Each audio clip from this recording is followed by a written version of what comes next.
출애굽기 25장 23절에서 30절까지 우리 같이 합독하시겠습니다. 23절부터입니다. 시작.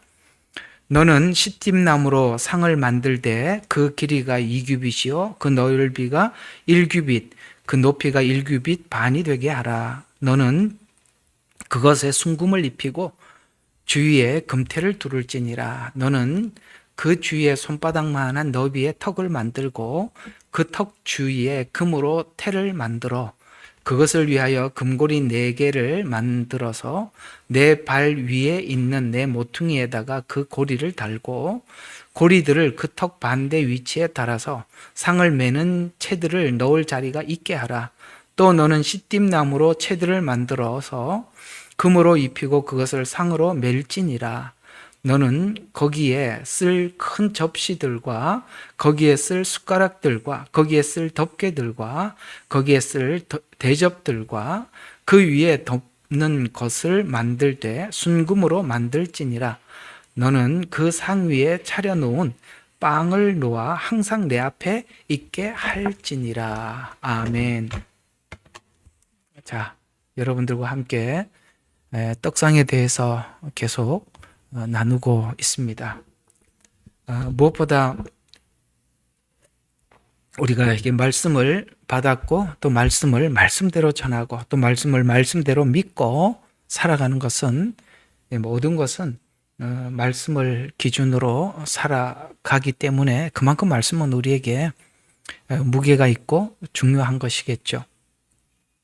세상이야 봄, 여름, 가을, 겨울 24시간 이것이 세상을 살아가는 사람들의 삶을 지탱해주는 힘이 되겠지만 우리 그리스도인들이야 말씀이 가장 중요한 거 아니겠습니까? 자, 어서 오세요.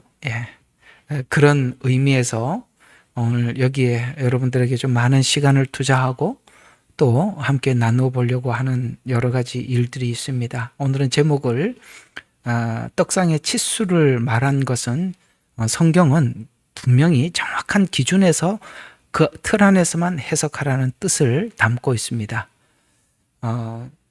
참 지난 시간에 여러분들에게 말씀드린 것처럼 우리가 인류 역사를 보면 우리 신앙과 믿음과 또 기독교인들이 신앙을 지키는 것과 밀접한 관계를 가지고 있습니다.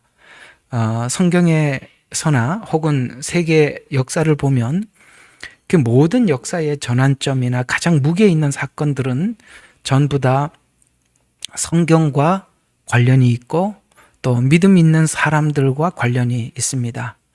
그건 뭘 의미를 하느냐면 세상은 보이는 어떤 전쟁과 큰 사건들은 믿음과 말씀, 그 다음에 이런 신앙과 관련된 사건들입니다. 그만큼 배후에 사단의 세력은 성경을 변질시키고 믿음을 파괴시키고 이런 일들이 그들의 주 목적이었다면 하나님께서는 이 말씀을 지키고 보존하고 믿음을 신앙을 지켜나가도록 하는 것 사이에서 인류의 가장 큰 사건들은 그런 사건들을 기준으로 보면 우리가 풀어지고 해석이 될 겁니다. 자, 그래서 오늘은 오늘 우리가 이 말씀을 지키려는 자들 우리죠. 또 그 다음에 말씀을 저번에 말씀드린 게 말씀을 이렇게 우리가 눈에 보일 만큼이나 빼지는 못합니다. 왜냐하면 우리가 자꾸 비교를 하고 대조를 하기 때문에 그렇습니다. 그러나 변형은 얼마든지 시킬 수 있죠. 자, 바로 에덴 동산에 있었던 사건이 그런 사건이기도 합니다. 여러분, 우리 에덴 동산의 실패는 우리가 성경을 보고 하나님에 대한 이해를 하면서 많은 의미와 도전을 우리에게 주고 있는 것들이거든요. 거기에 보면 우리는 에덴 동산의 이 실패가 하나님의 말씀을 받은 아담은 말씀을 지키려는 사실은 치열한 싸움을 하지 않았습니다. 그만큼 하나님께서 아담에게 준 말씀이 얼마나 소중한지 전혀 감지를 못하고 있었기 때문에 그냥 탁 내주고 뭐 사단이 변질시키는 대로 그대로 다 받아버리잖아요. 받아줘 버리잖아요. 이런 것처럼 우리는 지금 현재 이 에덴 동산의 실패가 결국에는 하나님 주신 말씀을 아담이 그것을 지키려는 치열한 싸움을 하지 않아서 생긴 결과라는 걸 알면서 오늘 우리에게도 지금 아담이 싸웠던 이 싸움을 우리가 하고 있다는 것을 인지하고 있는 것입니다. 그만큼 사단은 우리에게 말씀을 뺏어가려고 하는 것이고 우리는 말씀을 지키려고 하는 것이고 이것이 곧 우리의 신앙을 지키는 것이요 우리의 모든 것이 거기에 담겨 있으니까 그만큼 중요하다는 것을 우리는 에덴 동산의 실패를 통해서 알고 있습니다. 그 실패가 우리가 지금 살고 있는 지금 현재 이 형편, 이 상황을 보면서 이것이 얼마나 치명적인지 성경 역사와 인류 역사를 통해서 직접 체험하고 있습니다. 여기 기록하지는 않았지만 잠시 이 말씀을 전하다 번뜩 지나가는 생각이 하나 있으니까 이렇게 한번 말해보죠. 이 말씀을 지킨다는 것이 얼마나 무섭고 치열하고 가장 중요한 싸움이냐면 여러분 기독교를 가장 핍박하고 반대했던 세력들을 우리가 한번 생각을 해보면 지구상에 여러 세력들이 있죠. 무슬림 세력이 중세 때 유대인들을 핍박을 하고 그랬습니다. 그래서 모든 왕국들, 제국들이라고 표현하면 강대국들은 대부분이 기독교인들을 핍박하고 말살하는데 모든 정책을 주력을 해왔었어요. 더 나아가서 놀랍게도 성경 해석을 하면서 성경을 해석하면서 나온 게 공산주의고 사회주의입니다. 성경 해석에서 나왔다는 사실이 굉장히 놀랍습니다. 무신론이 어떻게 성경에서 나올 수 있나라고 생각하겠지만 신기하게도 무신론도 성경의 해석에서 나온 것입니다. 공산주의는 사도행전 2장을 기반으로 만든 사상입니다. 거기 보면 사람들이 자기 재산을 나누어 줬다라고 하죠. 나누어 줬어요. 자발적으로 나누어 줬어요. 근데 그거를 살짝 바꿔서 뺏어서 나누어 준 거죠. 그래서 있는 사람들의 지식인들, 지주들, 가진 사람들의 재산을 뺏어서 이렇게 나누어 주는 본인이 주인이 되어버린 거죠. 저 사람들의 내가 뺏어서 저 사람들이 나누어 주겠다고 하면서 자기들이 다 착복을 해버린 것입니다. 이렇게 교묘합니다.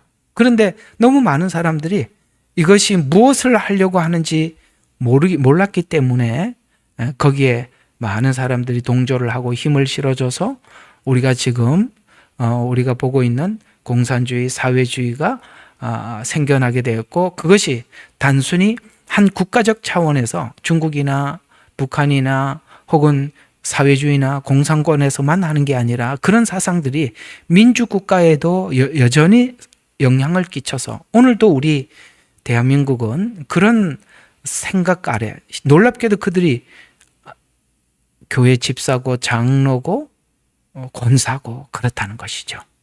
이상하죠? 같은 예수를 믿으면서도 전혀 다른 관점에서 예수를 보고 있다는 것. 이런 것들이 다 왜 그럴까요? 같은 성경을 보지만은 그들은 변형된 해석을 믿고 있는 것이고 우리는 성경 그대로를 믿고 있는 것이고 그 차이죠.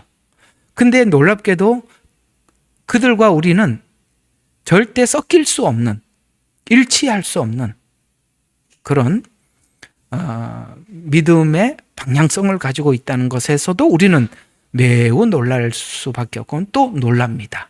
자, 그런 측면에서 보면 우리는 사단이 성경이라는 이 거룩한 절대적 말씀, 이게 절대성을 가지기 때문에 무서운 거예요. 이해가 가죠? 여기에는 더 이상 다른 걸 덧붙이지 않습니다. 절대성이기 때문에 절대 믿음을 갖게 되는 것입니다. 그게 이제 무서운 것인데요. 우리는 이 에덴 거리를 잘못했네요. 글을 잘못 썼습니다. 자, 에덴 동산의 실패를 반복하지 않으려면 우리가 지금 받은 이 말씀이 얼마나 소중하며 더 나가서 이 말씀을 해석하는 것이 얼마나 중요한지를 우리는 인지해야 된다는 것입니다. 오늘 여기 보면 손바닥만한 턱을 만들으라는 이 말이 굉장히 중요한 이야기입니다. 그리고 성경은 금태를 만들어서 연이어 이렇게 서로 이렇게 이어라고 그랬어요. 이어라고라는 말은 성경은 모두가 연결이 되어 있다는 거예요. 연결이 되어 있다고요. 그래서 아모스에서도 이런 말씀을 하십니다. 여호와 책을 자세히 보라. 그 중에 빠진 것이 없고 짝이 없는 것이 없다. 이렇게 말씀을 하고 있죠. 그래서 이 해석에 굉장히 중요한 것은 성경이 당신이 해석한 이 해석이 다른 성경에서 지지를 해주느냐 이거죠. 근데 우리가 하나님의 마음을 가지고 이 해석을 들여다보면 이게 가짜로 변형시켜서 해석을 하는 건지 진짜로 하나님 관점에서 해석하는지를 하나님을 모르는 사람들은 속아 넘어가는데 하나님을 아는 사람들은 이걸 가지고 변형해서 해석을 하는지 금방 알아차리는 거예요. 여러분들이 지금 저와 함께 이렇게 오랜 시간 성경 공부를 하면서 저는 하나님 관점에서 하나님 마음을 많이 전달을 해드렸어요. 여러분들 제 설교를 들으면서 많이 느낀 게 뭐냐면 성경을 아는 것보다 하나님의 마음이 어떤지 알았을 겁니다. 그러니까 하나님 마음이 어떤 분인지를 아니까 이 말씀을 이렇게 기록을 하고 저렇게 기록을 할 때도 그 말 속에서 하나님의 마음이 느껴지잖아요. 하나님의 마음이 통하는 사람들은 하나님의 마음이 아닌 걸 가지고 설명하는 이 가짜들에 대해서 금방 알아내는 거예요. 여러분들이 성경을 통달하고 신학을 정립해서 찾아내는 게 아니라 하나님의 마음을 아니까 저 사람이 하나님의 마음을 가지고 해석을 한 건지 아니면은 자기 목적을 가지고 이렇게 해석을 하는지 금방 알아차린다 이런 뜻이에요. 자, 그러면 우리는 에덴의 실패를 반복하지 않으려면 이 해석이 얼마나 소중한지 인지해야 된다는 것입니다. 왜요? 사단은 우리가 받은 말씀을 변질시키기 위해서 언제나 항상 매일 도전합니다. 아시겠어요? 그걸 멈추질 않습니다. 매일 도전합니다. 그런 의미에서 우리가 믿음을 가진 후에 그 후로 믿음을 지키기 위한 치열한 싸움을 해야 돼요. 우리는 믿음을 가지고 난 뒤에 지키는 싸움을 잘 하지 않아요. 그게 해석을 정확하게 하는 겁니다. 그게 지키는 싸움이거든요. 왜냐하면 우리는 우리 마음속에 믿음이 변질되고 싶어하는 유혹을 받는 순간이 있어요. 그 유혹을 받는 그 순간 정확하게 사단이 찾아와서 하와를 유혹한 겁니다. 변질. 꼭 이렇게 살아야 돼. 조금 이렇게 늦추면 안 돼. 조금 더 뭐라고 할까요? 좀 이렇게 수위를 좀 낮추면 안 되나? 꼭 그렇게까지 해야 돼. 이런 것들이 이제 우리가 유혹을 받는 순간들이거든요. 그러니까 이런 순간들이 있어요. 그래서 이 유혹에 넘어가면 이상하게도 그 유혹을 받는 그 순간은 신기하게도 사단이 딱 내게 원하는 것을 딱 안성맞춤으로 갖다 주죠. 이상하게 딱 마음에 유혹이 생기면 사단이 딱 뭔가 그 죄를 짓는데 양심에 흔들림이 없도록 뭔가를 딱 안성맞춤으로 딱 가져와서 딱 모르겠습니다. 그 아담의 마음 속에 마음이 어떻는지는 성경은 기록하지는 않지만 이상하게 사단이 싹 찾아오죠. 찾아와서 하와에게 묻습니다. 에덴 동산에 있는 실과를 먹지 말라고 하더냐? 뭐 이렇게 물어 들어오는 것이죠.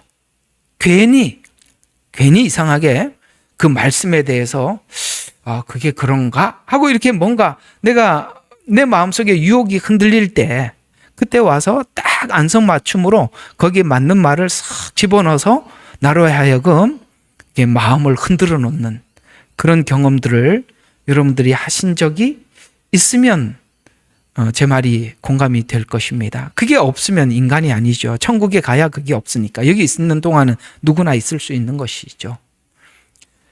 근데 그때 우리가 믿음을 사수하면서 지켜야 됩니다. 그때가 바로 유혹의 때구나. 그때가 바로 내 신앙에 데미지를 입히는 시간이구나 라는 것을 여러분들이 금방 눈치를 채야 되는 것입니다. 그래서 우리가 살아가는 인생에 고난은 연속입니다. 그러나 그 고난을 우리가 조금 쉽게 지나가려고 하는 그런 마음이 우리의 유혹이겠죠. 그러나 그때마다 여러분과 저는 오직 말씀을 의지하면서 그 과정을 지나가야 하는 것입니다. 말씀을 오직 붙잡아야 되는 것입니다. 또 하나는 성공도 그렇습니다. 고난도 문제지만 성공도 더 큰 문제라고 말씀을 드렸습니다. 성공을 할 수는 있지만 우리가 성공에 취하거나 더 나은 성공을 스스로 갈망하지 말아야 하는 것입니다. 참 무섭죠. 더 나은 성공을 갈망하기 때문에 망치는 겁니다. 그 이야기를 오늘 우리에게 제가 말씀드린 것이 여기에 이렇게 압축되어 녹아 있어요. 오늘 이 말씀을 한번 주의 깊게 귀담아 들어야 될 말씀입니다. 디모데 전서 6장 좀 길지만 좀 볼 필요가 있는 중요한 말씀이라서 제가 오늘 이 말씀을 좀 선택을 해 두었습니다. 자, 디모데전서 6장 6절에서 15절을 한번 잠깐 보시면 오늘 제가 여러분들에게 말씀드렸던 이 이야기가 여기 다 담겨 있어요. 어떻게 담겨 있는지 한번 보십시다.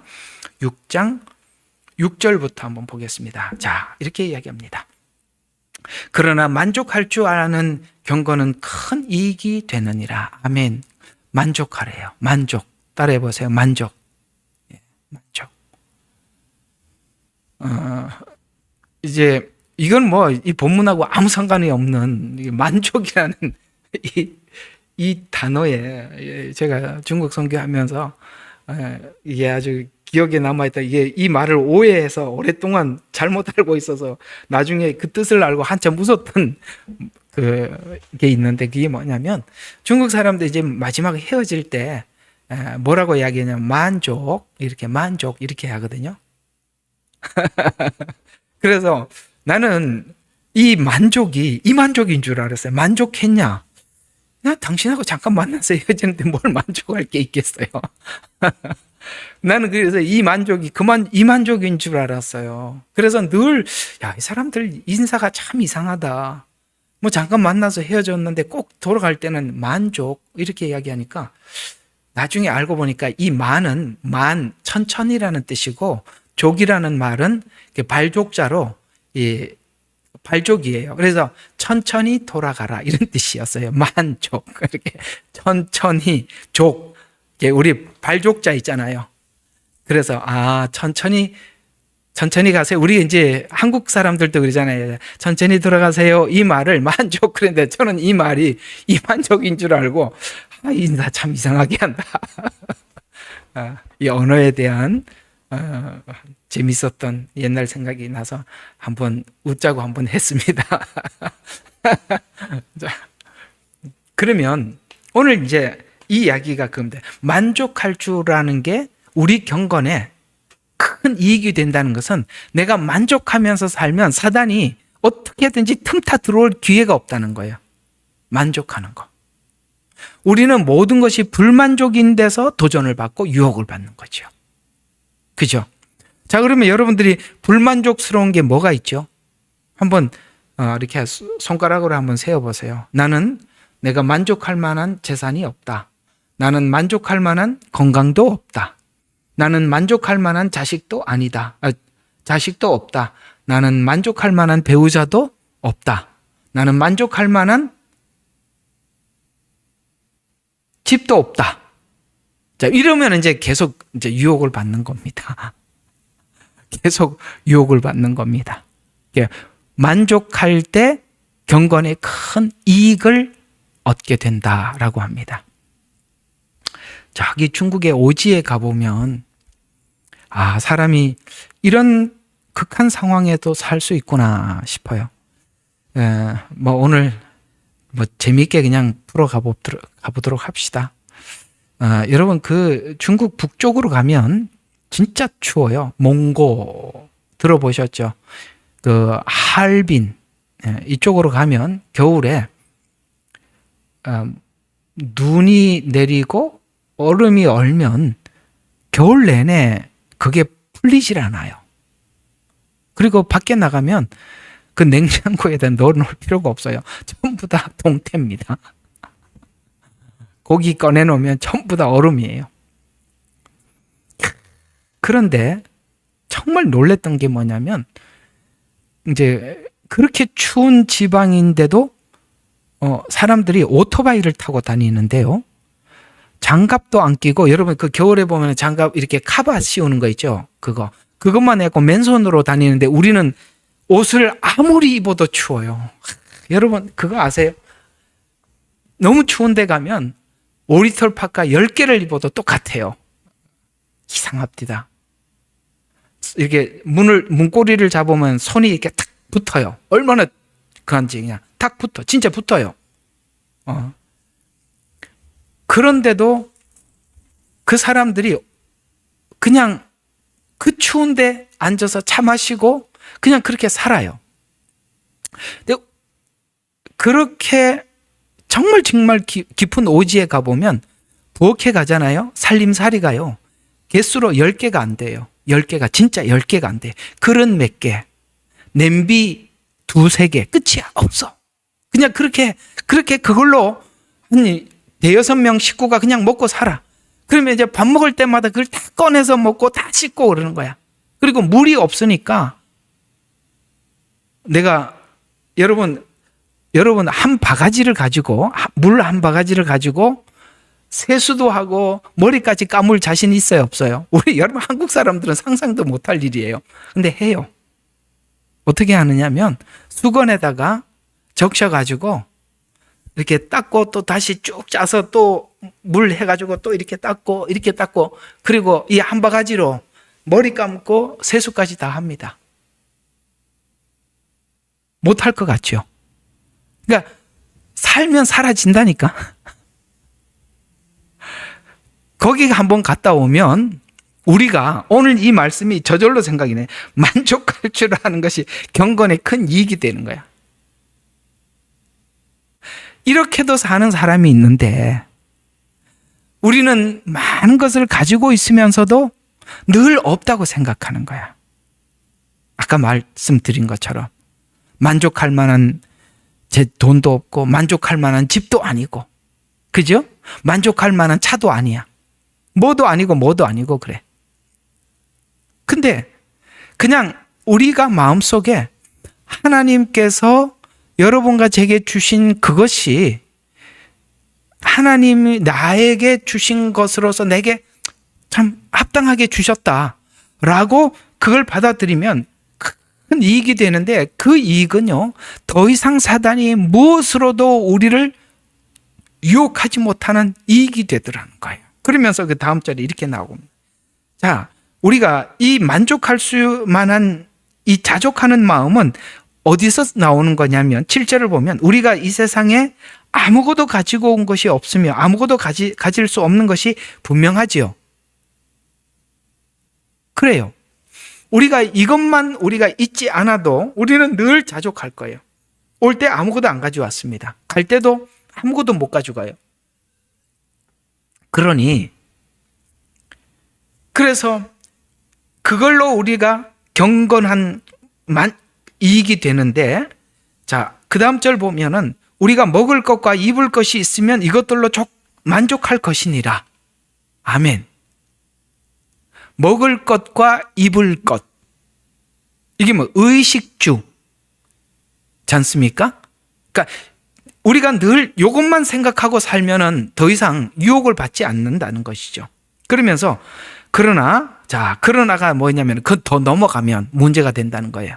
자족하지 못하고 넘어가면, 그러나 부요하게 되고자 하는 자들은 유혹과 올무와 여러 가지 어리석고 해로운 정욕에 빠지리니 이는 사람들로부터 파멸과 멸망에 빠지게 하는 것이라. 아멘. 여러분, 성경은 돈이 악하다고 표현하지 않아요. 돈이 악한 게 아니라 부요하게 더 가지려고 하는 게 문제라는 거예요. 그러면서 돈을 사랑하는 것이 모든 악의 뿌리니 이것을 욕심내는 어떤 사람들이 뭐예요? 믿음에서 떠나고 방황하다가 슬픔으로 자신을 찔러버리더라. 이렇게 말씀하고 있어요. 그러나 이렇게 이야기합니다. 오 하나님의 사람인 너는 이것들을 피해라. 자족해라. 만족해라. 그리고 의와 경건과 믿음과 사랑과 인내와 온유를 추구해라. 세상 사람들은 돈을 추구하지만 너는 그걸 추구하지 말고 이걸 추구해라. 믿음의 선한 싸움을 뭐 하라고요? 여러분 분명히 말하고 있습니다. 싸우래요. 싸워야 된대요. 여러분 이게 가만히 있어서 될 게 아니에요. 왜냐하면 상대방이 싸움을 걸어오잖아요. 그 상대방은 누구죠? 사단은 싸움을 걸어오기 때문에 우리가 가만히 있어서는 될 일이 아닌 거예요. 그래서 싸우라고 말하고 있어요. 영원한 생명을 붙잡으라. 돈보다 영원한 생명을 붙잡으라. 이를 위하여 내가 또한 부르심을 받았고 많은 증인들 앞에 서서 선한 고백으로 고백하였느니라. 만물을 살리시는 하나님 앞에서와 본디오 빌라도 앞에서 선한 고백을 증거했던 예수 그리스도 앞에서 내가 명령한다. 우리 주 예수 그리스도께서 나타날 때까지 흠없고 책망받을 것이 없도록 이 명령을 지키라. 때가 되면 주께서 나타나시려고 그들보 복되게. 이게 무슨 말입니까? 재림 그날까지, 그날을 사모하면서 싸워야 한다. 자, 오늘 이야기는 이렇게 정리가 됩니다. 더 가지려고 하지 마라. 그냥 만족하는 법을 배워라. 준 거에 대해서 감사합니다. 그런 마음을 가지라는 거예요. 조금 이제 어제 그저께인가 저희들이 이제 정말 하나님 감사하게 이번에 들어갈 수 있는 이삿집을 주셔서 갔습니다만, 사실 이걸 배정을 받는 것은 호주에서 쉬운 일이 아니고 10년을 기다려도 받기 어려운데, 이상하게 저희들은 금방 하나님께서 허락하셔서 이렇게 갖게 되었어요. 그래서 엊그제 어떤 분이 오셔서 제가 그 말씀을 드렸더니, 참 목사님은 이상하게 특별한 보호하심이 있고 이 세상에 여기 있는 법하고 상관없이 그렇게 하나님이 챙겨주신다는 걸 참 감사하다면서 이렇게 노 목사님이 그런 이야기를 하시면서 그런 이야기를 합니다. 어떤 제가 아는 그분이 아시는 목사님이 이렇게 이런 배정을 한번 받은 적이 있었는데 2번을 거절했는데 다시는 연락이 안 오더라는 거예요. 저는 왜 그분이 거절을 했는지 알아요.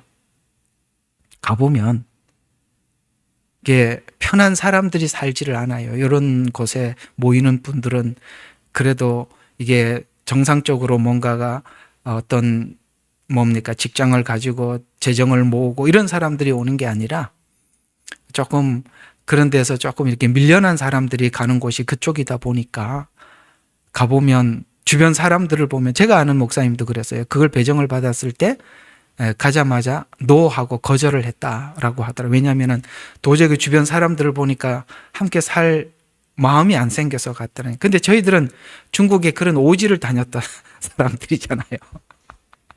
이게 아무것도 아닌 거예요. 제가 이게 여러분들한테 도움이 될지 안 될지는 모르겠지만 우리가 그렇게 마음을 낮추고 살면 돼요. 근데 우리는 늘 어떤 선이 있어요. 거기에 만족하지 않으면, 그게 늘 불만족스러우면 하나님께도 늘 불만족스러운 거예요. 제가 아까 말씀드렸죠. 한 바가지 물을 가지고 머리까지 감는 사람이 있다니까. 지나가다가 저기 한번 쭉 다니면서 어디요? 거기 내가 그렇게 머리 감는 사람 보고 너무 신기해서 봤어요. 어떻게 한 바가지를 가지고 머리까지 감지? 우리는 그거 머리 감고 세수하려 그러면은 물 무진장 많이 소요가 될 겁니다. 그렇죠? 근데 그 친구들은 그게 되더라는 것이죠. 우리보다 훨씬 기가 막힌 인생을 사는 사람들이 너무 많아. 근데 우리가 정해놓은 어떤 수위가 있어요. 거기에 미달이 되면 늘 불만족스러워. 그러면 이 부하려는 마음 때문에, 오늘 충고가 그거예요. 너가 목회를 하면서 부하려는 마음을 내려놔야 한다. 그 모든 악이 그로부터 온다는 거예요. 우리 하나님께서 뭘 주시든지 간에 그저 하나님 이번에 그러시더라고요. 사모님이 그래요. 자꾸 그래요. 하나님께서 이번에 그걸 우리한테 허락한 거니까 무조건 해야 된다. 맞습니다. 하나님이 하라 그러면 우리가 아골골짝 빈들에도 가는 거고, 그렇죠? 어디 가서 뭘 하라 그러면, 뭘 해도 하라 그러면 뭘 못 하겠어요. 그런 정신. 오늘 지금 바울은 디모데에게 네가 그런 정신을 고수해야 한다 라고 말씀하고 있습니다. 이사간데 가서 이렇게 주변을 보니까 만만치 않던데요.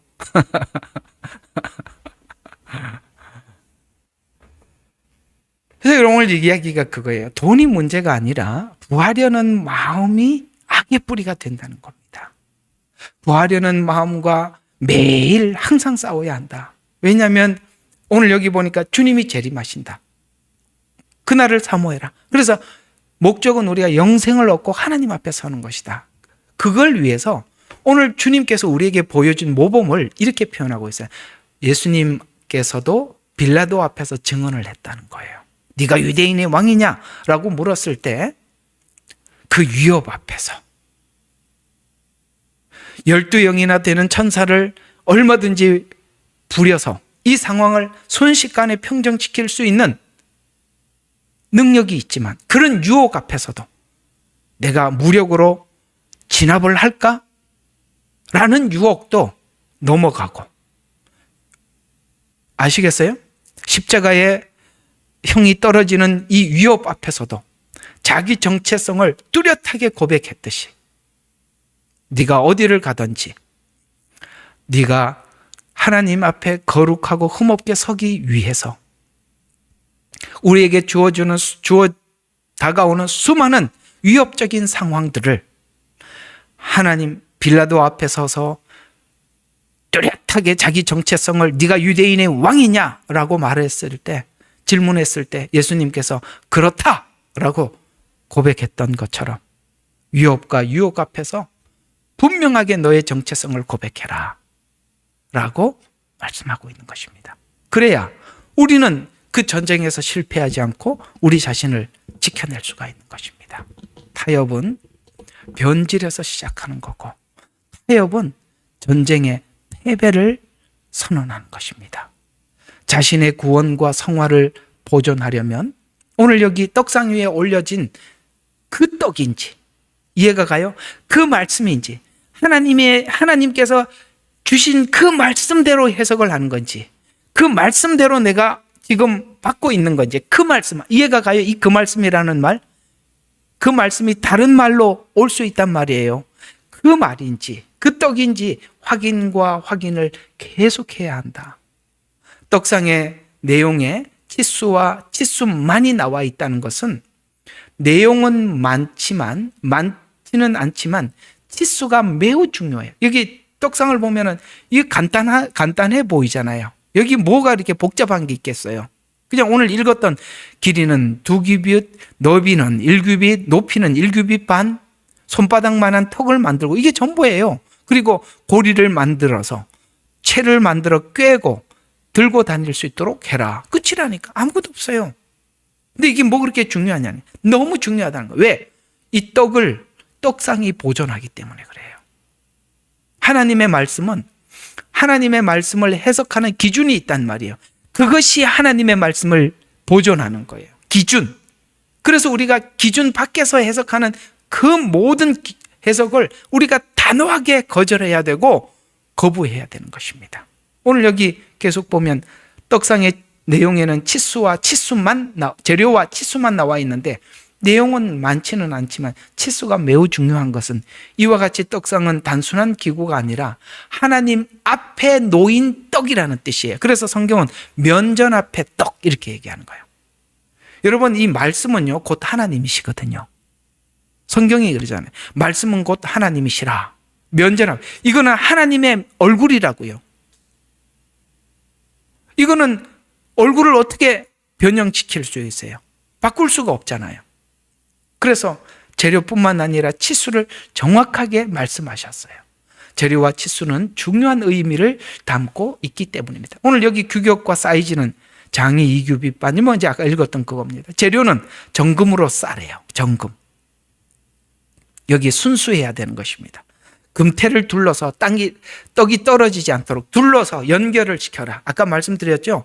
모든 성경은 연결이 되어야 한다고. 그리고 가장 중요한 오늘 이 성경은 바로 요 손바닥만한 턱을 만들으라는 그 말씀입니다. 이게 굉장히 중요하다 말이에요. 요 턱, 요 손바닥만한 턱이라는 것은 요 보이시죠?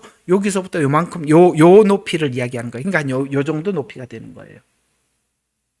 그래서 턱을 만들고, 그 다음에 아까 이제 여기 보니까 이 고리를 만들어서 이동할 수 있게 해라 라고, 이렇게 이동이라는 말은 또 우리가 하나님의 말씀은 교회에서 듣고 끝내는 게 아니라 여러분들이 붙잡고 삶의 현장으로 가지고 가라는 뜻이에요. 이동하라는 거예요.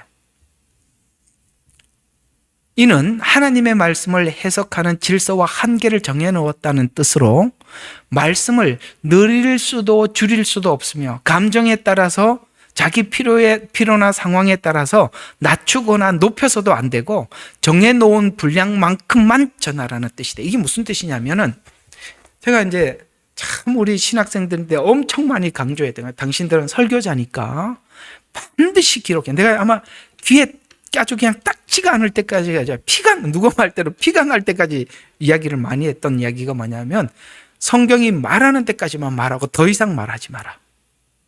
네 마음대로 해석하지 마라. 성경이 여기서 딱 가라는 데까지만 가고 만약에 성경이 더 이상 얘기를 안 하면 하지 마라. 예를 들어서 네피림 이야기가 더 없어. 그놈은 없는 네피림은 왜 이렇게 연구를 하고 앉아있냐고. 이해가 가요? 이상하게 사람들은 뭐 사람들인데 내가 특별한 연구를 했다고 알리고 싶은가 봐. 성경이 그냥 그 다음에 이야기를 안 하면 그냥 안 하면 되는데. 천년왕국도 그래요. 천년왕국도 내용을 자세히 설명한 게 아니에요. 왜냐하면 들어가서 보면 다 아는 거기 때문에 중요한 건 들어가는 과정까지가 중요하니까 거기에 대해서 세세하게 기록했지만 그 안이 이렇다 저렇다 이야기가 별로 없는데 그럼 뭐 천년왕국을 평생 연구하고 앉아있어요. 없는 이야기를 왜 그렇게 쥐어짜고 있냐 이 말이에요. 무슨 말이에요? 말씀이 가는 곳까지만 가고 멈추면 더 이상 하지 말라는 거예요. 이게 자꾸 이렇게 상상력을 발휘하면 안 된단 말이에요. 근데 이런 게 자꾸 익숙해져 가면 무슨 문제가 생기냐면 이단들이 우리의 상상력을 치고 들어와서 성경을 변질시켜서 우리가 다른 믿음을 갖게 만드는 거거든요. 그런 것이 체질화되고 자꾸 이렇게 상상에 상상을 꼬리를 물면 타겟이 됩니다. 사단에, 이단에 타겟이 되는 거예요. 여러분 심플하게 성경을 보고 심플하게 끝을 내야 돼요. 더 이상 성경이 말하지 않으면 그냥 아무 말도 안 하고 더 이상 상상할 거 없어요. 성경 안에 있는 것만 나누기도 부족한데 얼마나 바빠요. 여기 할 얘기가. 그걸 뭘 덧붙일 시간이 어디 있겠어요. 그래서 오늘은 이런 문제들을 다루어 보는 겁니다. 오늘 성경이 계시를 설정하신 하나님과 해석하는 그것을 하나님과 해석해서 설교하는 설교자들의 관계가 어떠냐 이게. 하나님이 계시를 주고 계시를 이렇게 해석하라고 딱 설정을 해놨어요. 그러면 그 설정해 놓은 그 틀 안에서 설교하는 설교자는 어떻게 해석해서 설교해야 되느냐라는 문제를 오늘 이 손바닥만한 턱을 만든 이 기준을 어떻게 우리가 봐야 되느냐. 이제 이 기준은 성도들이 잘 모르다 보니까 뭐 좀 권위 있고 실력 있는 사람들이 말을 하면 뭘 틀렸겠어? 저 교회에 뭐 5만 명이 모여 있는데 그 5만 명 모인 교회 목사가 헛소리 하겠어? 그런 말 하지 말라고. 5만 명이 모이면 그 사람 말은 진실이고 10명 모인 교회 목사는 거짓이에요?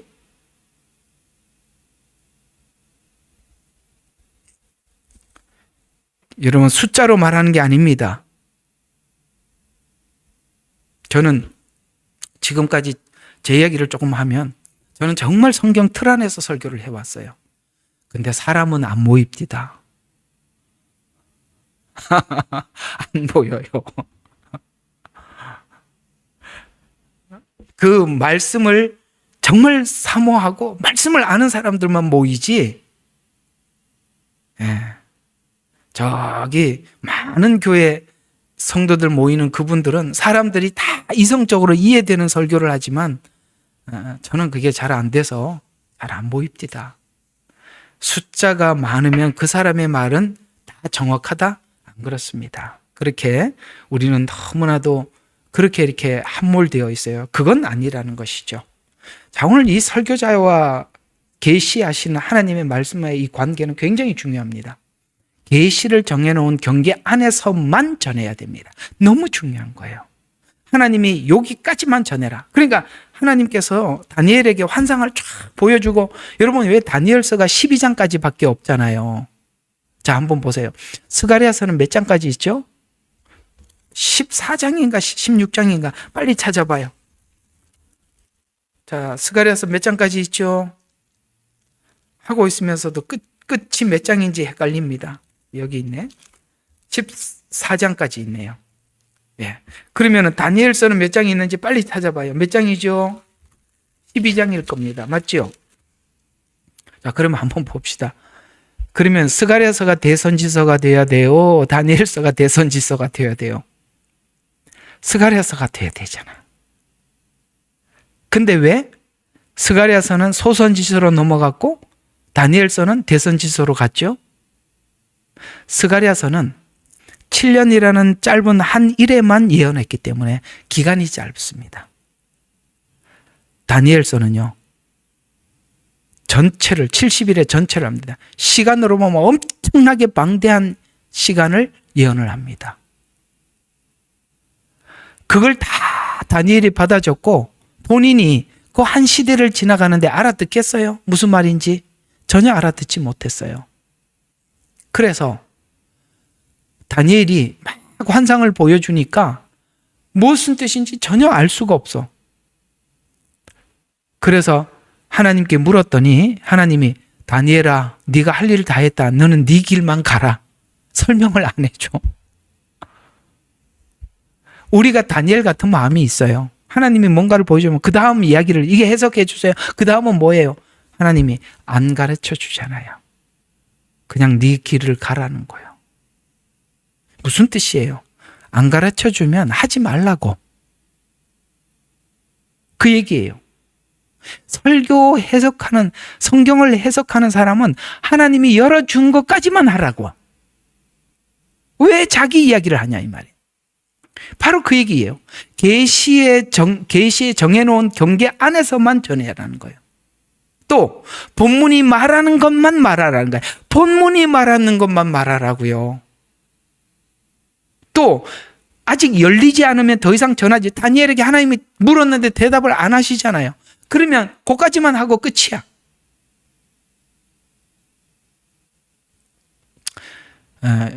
이제 여기 우리 같이 보자. 여기 같이 예배 드리고 들어와 계시냐. 제일 먼저 들어오셨어요. 이사야서에 보면 이사야가 환상을 보는데 신기한 환상을 봐요. 야, 봐라. 비둘기가 날아오는 게 보여요. 아, 비둘기가 그럼 날아다니지 걸어다닙니까? 근데 왜 비둘기죠? 비둘기는요, 때가 되면 자기 집으로 돌아가요. 도시에도 가보면 비둘기 집을 지어 놓잖아요. 그러면 낮에 돌아다니다가 저녁이 되면 집으로 돌아오지 않습니까? 자기 집으로. 이건 뭐냐면 이스라엘 백성들이 마지막 한일회 때 알리야 할 것을 말씀하고 있는 거예요. 비둘기가 저녁이면 돌아오듯이 이스라엘이 마지막 한일회 전에 돌아올 것이라는 거예요. 근데 환상을 보여주는데 비둘기처럼 돌아온대.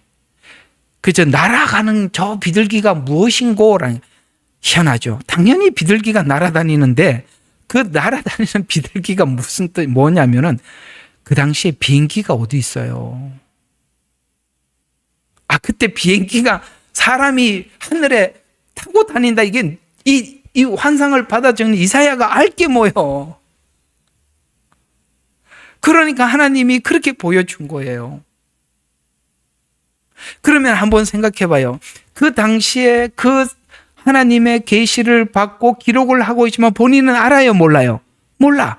그럼 안 가르쳐 주면 그 당시에 만약에 그 환상을 받고 그 예언을 받고 사람들한테 훗날 우리 미래의 사람들이 고철 덩어리 같은 큰 철덩어리 안에 사람이 여럿이 타고 하늘을 날아다닌다라는 말.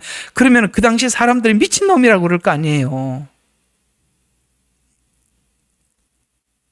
그 당시에 비행기가 있어야 상상이라도 했겠어요.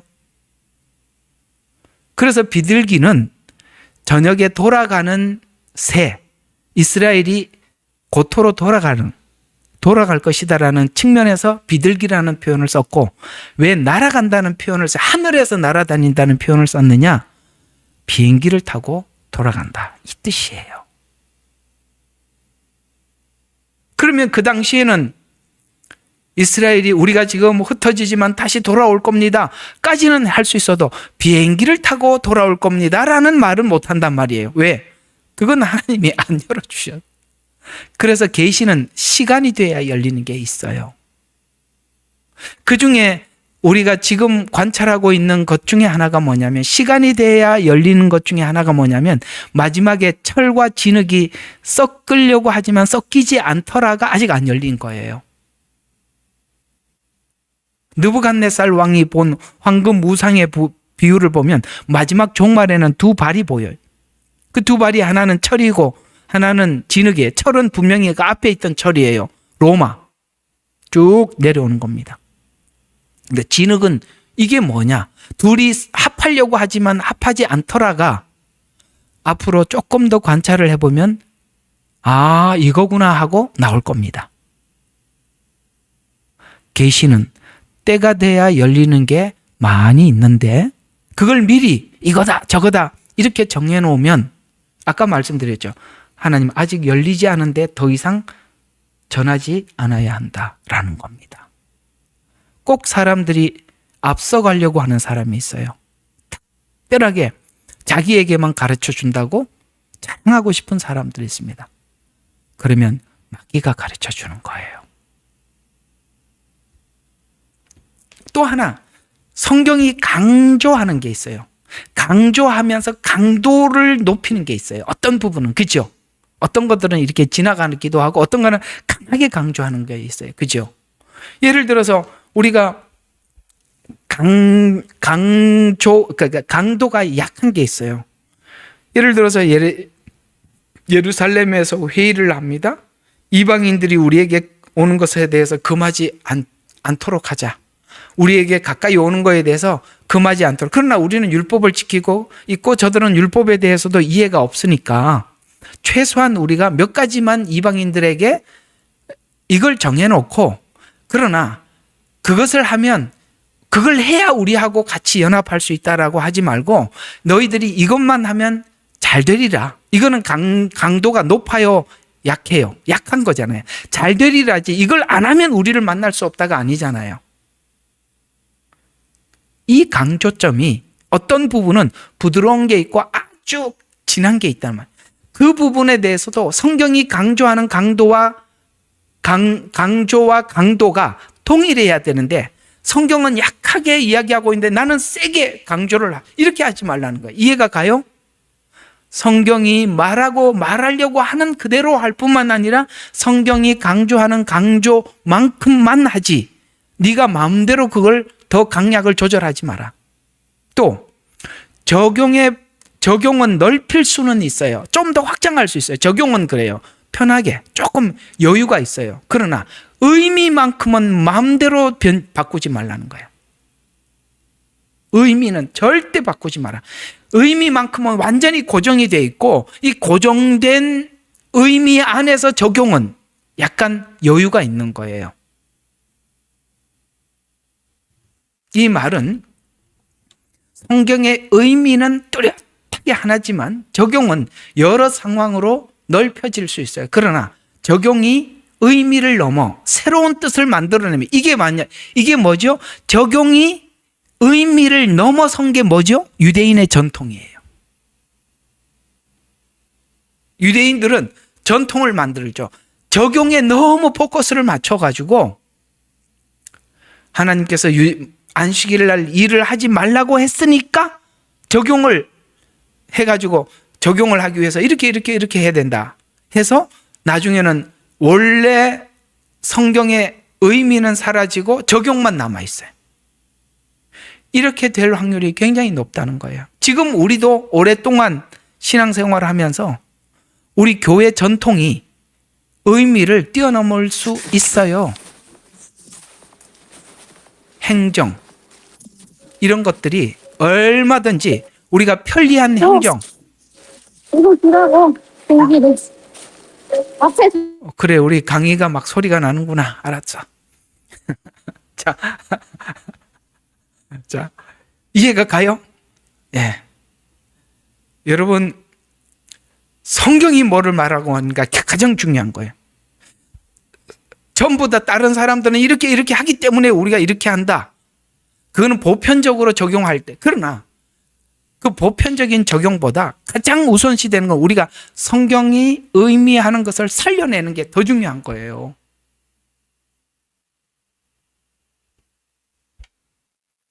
그래서 성경은 이렇게 의미에 대해서 이렇게 말하고 있습니다. 고린도전서 4장 6절, 기록된 말씀 밖으로 넘어가지 말래요.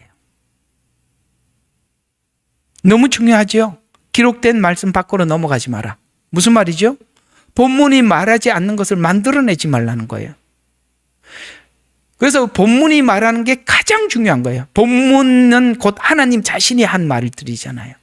또 상징과 모형이라는 이런 것들을 우리가 자기가 원하는 대로 막 넘어가요. 그래서 이제 아이고 오늘은 이렇게 끝나버렸구나. 이제 다음 주에는 이렇게 성경을 변질시켜서 만든 이단들이 왜 아까 손바닥만한 턱을 만들어라 그랬잖아요. 이걸 무너뜨려서 이단을 만드는 거예요. 이걸 자기들이 무너뜨리는 거예요. 그래서 이게 이제 어디서 우리가 싹 이게 속아 넘어가냐면 상징과 모형에서 넘어가. 여러분 신천지가 처음에 사람들 포섭을 할 때 몇 가지 전략이 있었어요. 그게 뭐냐면 성경 공부다 이래가지고 비유풀이라고 처음 시작해요. 여러분 아시죠? 가장 처음에 만난 사람들에게 풀어서 사람들을 미혹시켰던 게 비유풀이였어요. 그죠? 이게 이제 사실 비유풀이는 상징과 모형에 속하는 것입니다. 비유잖아요. 이건 하나의 상징성을 갖고 하나의 모형을 가지고 상징, 모형, 비유가 다 같은 의미 안에 묶여 있는 건데요. 제가 지금 여기 우리가 지금 뭘 하고 있죠? 떡상을 하고 있죠. 떡상도 하나의 모형이지 않습니까? 모형이잖아. 이게 모형이잖아. 이렇게 모형이잖아. 근데 모형 안에 뭐가 있죠? 상징이 있죠. 손바닥만한 턱을 만들고라는 것이 이게 어떤 상징성을 가지고 있는, 이 상징성을 제가 지금 설명해 드리고 있잖아요. 저는 지금 모형과 상징을 통해서 하나님 말씀 전하고 있거든요. 근데 신천지도 비유라는 상징성을 가지고 사람들에게 접근을 했는데 처음 들어보니까 너무 신기하더라는 거예요. 근데 문제는 이런 설교를 아까 이렇게 하나님 말씀이라는 틀 안에서 마음껏 여러분들에게 계속 성경을 설교를 했더라면 사람들이 비유풀이가 신기하지 않았을 거예요. 근데 이걸 해준 적이 없으니까 너무 신기한 거야. 그래서 성경 공부 한 번, 두 번, 세 번 하고 가보니까 나도 모르게 그 사람들의 말에 빠져들기 시작하는 거예요. 그래서 이걸 도대체 이 신비한 해석을 누가 했냐? 라고 물어보니까 이자 만자 희씨가 했다는 거예요. 그래서 그가 성경의 해석자래요. 그가 해석한 건 전부 다 틀림이 없대요. 그래가지고 이만희가 해석한 것만 받아들이는 신천지가 돼버린 거예요. 그래서 아까 이렇게 접근을 하면은 이 상징과 모형은 조금만 벗어놓아도 상상력이 진리인 것처럼 보여요. 그래서 막 상상을 막 동원하게 만들어요. 아까 말씀드렸죠. 아까 우리 뇌 구조를 단순하게 만들어야 돼요. 성경이 말하는 데까지 가고 아닌 곳에서 멈춰. 그 다음부터 뭘까 상상하지 말라고. 여러분들이 단순해야 돼요. 그래서 성경에 보니까 이렇게 표현하고 있어요. 너희가 이 단순한 복음에서 떠날까 염려한다 그랬어요. 단순하단 말이에요. 근데 상상이 자꾸 돼버리면은 우리가 이제 날개를 달고 훨훨 날아가는 거예요. 큰일 나는 거예요. 그래서 상상력이 진리인 것처럼 보여지는 이런 것들을 이단들이 가장 많이 사용해요. 요거 이제 다음 주에 굉장히 좀 여러분들에게 말씀을 해드리도록 할 텐데요. 이런 것들을 이단이 가장 많이 사용을 했어요. 성경에 이런 숫자, 1, 유일한 하나님, 2, 두 증인, 증인의 수, 3은 완전수, 삼위일체, 4는 동서남북, 복음의 수, 5는 은혜의 수, 왜? 솔로몬의 5 행각, 6은 666, 사단의 수, 7은 완전수, 7교회, 8은 시작의 수, 8일 만에 할례를 받고, 이런 의미가 있기는 있단 말이에요. 근데 요건 성경에서 나온 걸 가지고 내가 말을 했지요. 하나님, 유일수. 1은 뭐라고요? 두 증인, 증인의 수. 이건 제가 지금 성경을 가지고 말을 했죠. 맞아, 안 맞아요? 성경에 있는 말을 가지고 한 거잖아. 근데 이것이 마음껏 이런 틀을 벗어버리고, 아까 이렇게 손바닥만한 턱을 만들어라 그랬잖아요. 이걸 벗어버리고 훨훨 날개를 타고 가는 순간 이 사람들은 숫자에다가 자기들이 원하는 걸 막 갖다 붙이고, 색깔에다 막 붙여버리고, 모양에다 붙여버리고, 상징에다 붙여버려서, 이해가 가요? 그래서 마치 자기들은 이걸 비밀로 담아서 절대 진리인 것처럼 사용하는데, 거기다가 막 갖다 붙이죠. 뭐 이런 데 익숙해져 버리면 추가 계시 막 이런 게 막 추가를 하나님이 아무도 모르지만 자기한테는 가르쳐 준대. 그래갖고 막 추가적으로 막 계시를 막 해주더라는 거야. 이 나쁜 놈들. 응?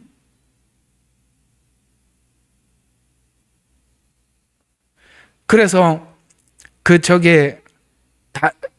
신천지 말고 다른 교회에 있는 목사들은 전부 다 개라서, 개래 개. 그래서 안 주고 자기한테만 그렇게 해준다니까. 다 거짓 선지하고 자기만 참 선지자라는 거야.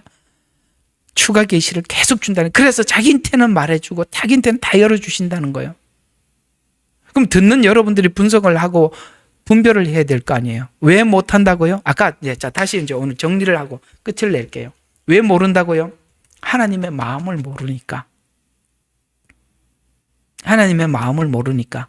남들이 거짓말을 해도 그걸 찾아내지를 못해. 여러분들이 이런 게 있잖아요. 오랫동안 관계를 하고 깊이 있게 교제를 하면 그 사람 마음을 알게 되고, 그 사람 마음을 알게 되면 그 사람이 비록 여러분들에게 마음 아픈 소리를 했더라도 그 사람의 마음을 알면은 그 말을 알아듣잖아요. 우리 하나님께서 우리에게 아들을 보내주셔서 십자가에 죽이신 하나님이세요. 그 하나님이 우리에게 어떤 마음을 가지고 있는지 알기 때문에 하나님이 우리에게 심한 말을 하시더라도, 짖지 못하는 개라고 하는구나. 하나님께서 우리에게 심한 말씀을 하시더라도 그게 하나님께서 우리를 향한 진심 어린 사랑이라는 걸 알아요. 그리고 이렇게 하나님의 말씀을 뒤집어서 변형시켜서 거짓말로 하는 이 말들을 우리가 알아차릴 수 있어요.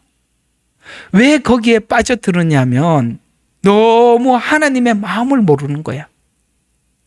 그러니 그 가짜들이 이렇게 하나님의 말씀을 난도질해가지고 자기들이 원하는 대로 쓰고 있는데도 그걸 분별을 못하는 거예요. 그래서 이단에 저렇게 앉아서 박수치고 앉아 있는 거예요. 예?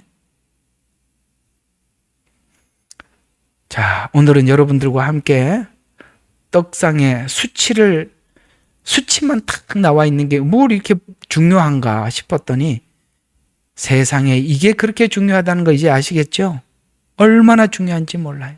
우리가 하나님의 말씀을 해석하는 정확한 기준이 있더라. 그 기준은 예수 그리스도, 그분의 생애에 딱 녹아져 있고 모든 성경은 서로가 연결이 되어 있어서 독립되게 뭔가를 말하지 않더라는 거죠.